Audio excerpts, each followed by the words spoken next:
So right now I'm working on another painting of Blind Boone. Those of you that know my work will probably have seen this image in some other variations if they follow my work. One was a painting that I did 6 or 7 years ago that became the Office of Cultural Affairs poster here in Columbia. And then last year I painted a version of this that was 100 feet long by 16 feet tall that you could see at College Avenue. Now this person that I've been depicting in these scenes, his name is Blind Boone, and he's a famous ragtime musician from Columbia, Missouri. His house, which is depicted right here, can still be visited here in Columbia. It's downtown and it's in great shape. A lot of historical preservation work has gone into it. And so it's a tribute to this man and to the work that he did.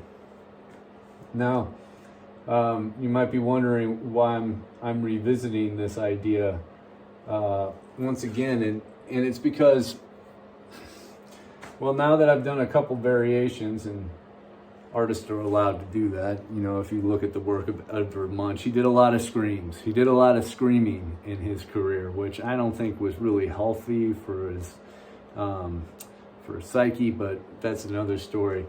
I'm only doing a couple of versions of this, and the reason that I'm doing another version is because I've been thinking a lot about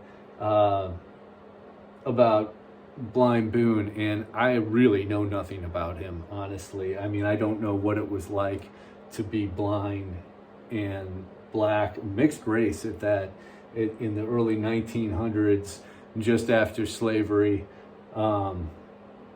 in what we know as Little Dixie here in Columbia. So he overcame a lot of obstacles that I really don't know anything about. I mean, from the pictures, he has a 3-piece suit on in the middle of summer. I don't know what that's like because I don't do that.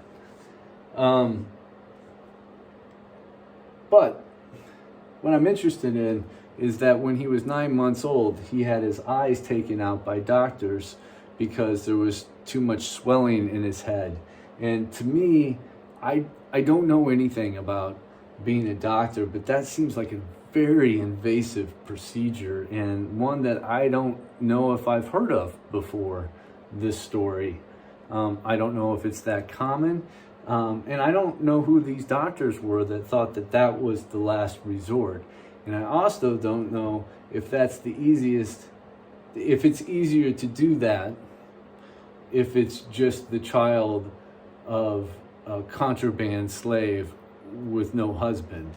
So I can't help but think about these things. And I also think about his most famous song, which was the Marshfield Tornado, which when he would play live, people would sometimes run screaming because they thought there was a storm coming. Well, it was based on this tornado that he listened to when he was in Marshfield, and that chaos of that tornado and the sound of the music that he made and the chaos of what it must have been like at 9 months old to get your eyes taken out, and how you would play that. And this song was so complicated that nobody could write it down musically, and the recording devices at the time weren't good enough to capture the uproar of this song. So it's lost to history. It's this mythical song that this man who overcame all of these obstacles wrote in the early 1900s.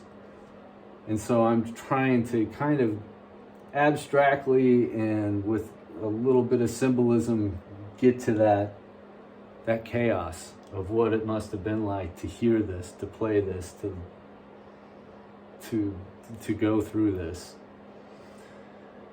So there's some other symbology in here that I'm not going to get to. I mean, the breaking of the keys, I'm really trying to like dig in there.